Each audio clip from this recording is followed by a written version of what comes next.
黑手，在你的心里是什么形象呢？轰隆隆的机械声在耳边作响，这些认真做工的师傅因时常弄脏双手，得到了黑手这样的称谓。然而，人们对于黑手的印象，却让身为工厂老板的他非常感慨。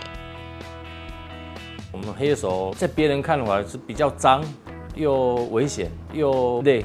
很多年轻人他们大学毕业了，如果要他们来当学徒，他们大部分都不愿意。我们虽然是传统产业，可是我们的品质还是一样要很高，要求都很高。年轻人他肯坚持的话，其实他也可以当老板。像我公司，他28岁，他已经师傅级了，他要出去创业，当然我们支持他。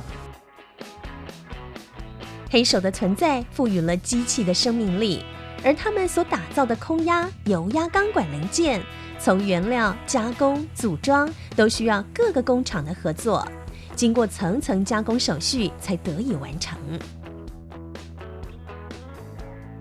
我们有原料构件、车床、焊接、钻床，然后研磨，然后平剪，都是一条龙的客制化，可以符合客户的要求以及交货的时间，能够掌控。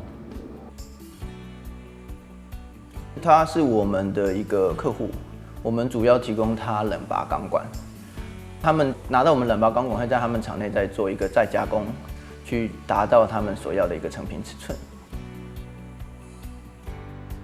其实我们主要是做油压钢跟气压钢，怪手啊、吊车啊、气都会用到类似的产品，所以一样我们要委托瑞盛，它这等于是我们的供应厂商，他们的专业是够的，然后他们的品质上可以符合我们的要求。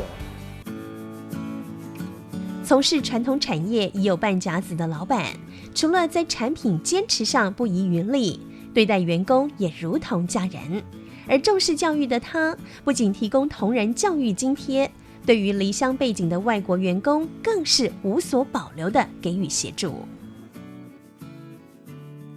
这当中，因为客户的支持，所以越做生意越好，机械一直增加，员工也越来越多。还有增加了外籍员工，我们也是把他们当成儿子这样看待。我教他们，让他们一直在进步，所以他们现在都可以独当一面了。Bà chủ và ông chủ đối xử với công nhân chúng tôi rất tốt. Rồi bà chủ và ông chủ thường quan tâm chúng tôi, quan tâm lao động như chúng tôi rất nhiều. Như thay mặt cho anh em công nhân Việt Nam thì chúng tôi rất cảm ơn ông chủ với bà chủ trong thời gian chúng tôi làm việc ở đây.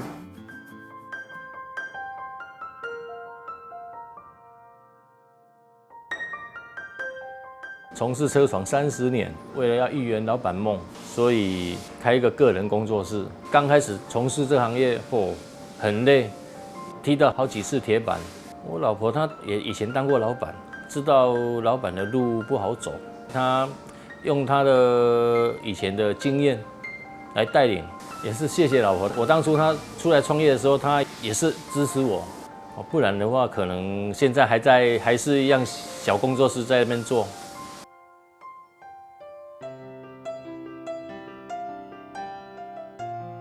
我的先生照顾我20几年，从来不让我担心过。